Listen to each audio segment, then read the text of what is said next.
महामारी के चलते जनपद मुजफ्फरनगर के ग्रामीण क्षेत्रों में ईद की नमाज अदा करने को लेकर जारी हुआ लेटर।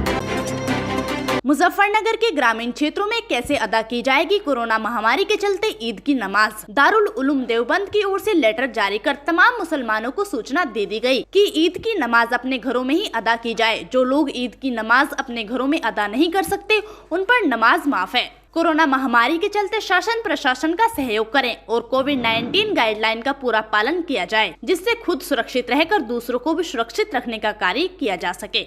ईद की नमाज को लेकर सबसे पहली बात तो ये है कि दारुल उलूम देवबंद की तरफ से ये हिदायत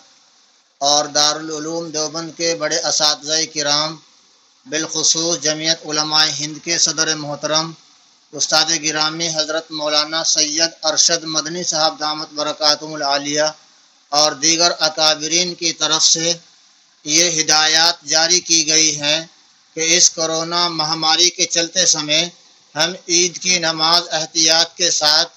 अपनी बैठकों में, मस्जिद में और खुली जगह पर जहां हम सोशल डिस्टेंसिंग के साथ और एहतियात के साथ और कोरोना से बचाव के साथ हम जहां नमाज पढ़ सकते हैं वहां नमाज पढ़ लें। और जो हजरात नमाज नहीं पढ़ सकते या ऐसी जगह जिनको मैसर न हो जहां नमाज पढ़ना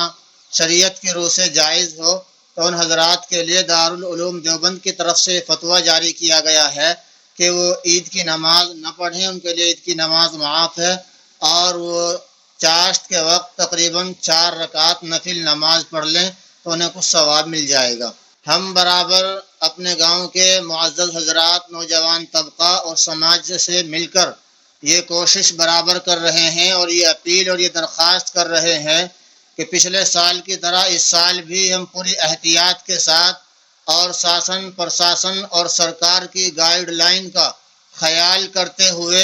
और प्रशासन का साथ देते हुए हम 4-4, 5-5 आदमी एहतियात के साथ ईद की नमाज अदा करें। और जो हजरात ईद की नमाज में शामिल न हो सकें तो एहतियात के साथ अपने घरों पर रहे और ईद की नमाज में भीड़ करने की बिल्कुल कोशिश न करें। हम देख रहे हैं कि पिछले साल भी जब हमने अपने गांव वालों से अपील की तो हमारा इस अपील का और इस कहने का पूरा फ़ायदा हुआ और इसी तरीके से ईद की नमाज अदा की गई। इस बार भी हमने गांव में घूम फिर कर यही कोशिश कर रहे हैं और की है और चल रही है कि ईद की नमाज अपने घरों पर जो शरीयत के हिसाब से जहां नमाज पढ़ना जायज़ है वहां नमाज पढ़ें, सोशल डिस्टेंसिंग के साथ और कोरोना महामारी से बचाव के साथ, एहतियात के साथ और मास्क लगाकर और जो है ईद की नमाज का एहतिमाम करें। और बकिया हजरात जो हैं फिर ईद की नमाज से फारिग होने के बाद घूमने फिरने का माहौल या टोलियाँ बना के घूमने का माहौल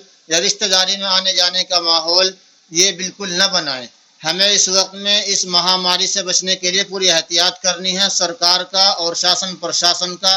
और गाइडलाइन का हमें पूरा ख्याल करना है और हमें सरकार का साथ देना है इस महामारी से बचने के लिए। तो अल्हम्दुलिल्लाह गांव में हर एक तबका, नौजवान, बुजुर्गवार इस बात पर आमादा है कि इंशाअल्लाह ईद की नमाज अपने दारुल उलूम देवबंद के हिदायत के मुताबिक और अपनी सरकार के हिदायत के मुताबिक इंशाअल्लाह ताला हम अदा करेंगे।